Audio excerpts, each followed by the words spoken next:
Musculoskeletal disorders. These are one of the most common work-related issues affecting the back, neck, shoulders, and upper limbs, as well as the lower limbs. Handling loads or repetitive and forceful movements, or even psychological factors such as the pressure of work long hours or sustaining bullying raise the risk of MSDS. Proper stretching. Suggest a worksite stretch and flex program. This presents a great opportunity for team bonding and communication while preparing each employee's body for the work ahead of them. Personal protective equipment or PPE. PPE is designed especially to reduce the risk of injury. Wearing shoulder and knee pads and vibration reducing gloves can really make a difference when working for hours at a job site. Better tools and resources.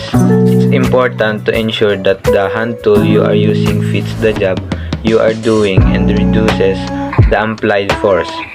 Using the wrong tool can cause immense discomfort and long-term side effects. It's equally important to discover how to improve the building resources being used.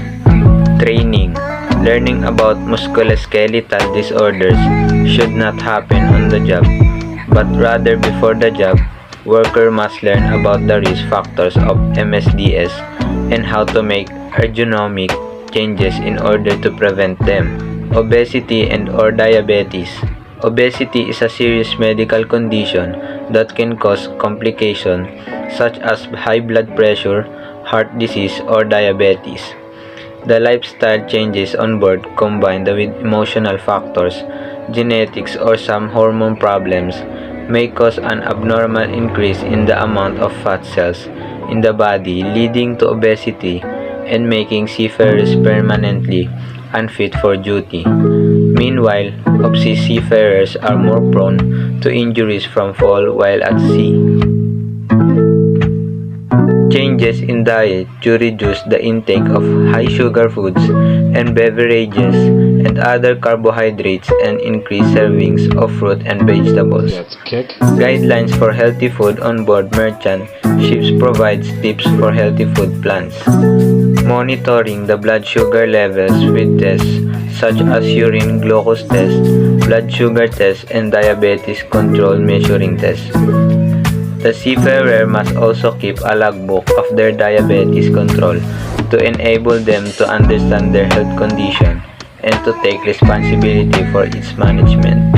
Sexually transmitted disease. Traveling to different countries makes seafarers vulnerable to sexually transmitted disease such as HIV and AIDS and venereal disease like gonorrhea and syphilis. In recent days, seafarers do not fit the stereotype of having a woman in every port, but owing to long-term isolation, lack of leisure and recreation facility, and availability of strong sex industry in almost every port of call, seafarers are easily susceptible to unsafe sexually activities and make them a victim of fatal disease. If you diagnose a STD, you should notify sexual partners to ensure that they are tested too and use condoms and reduce the number of sexual partners. Hand-arm vibration syndrome. Hand-transmitted vibration is one of the major hazards that several seafarers face during their course of work. Operating power tools such as chipping machine, needle guns, and handheld grinders is the main reason for such syndrome. Frequent and prolonged exposure to such power tools result in hand-arm vibration syndrome, and it may lead to permanent disability if not treated in time. Hold tools as loosely as possible and in varying positions.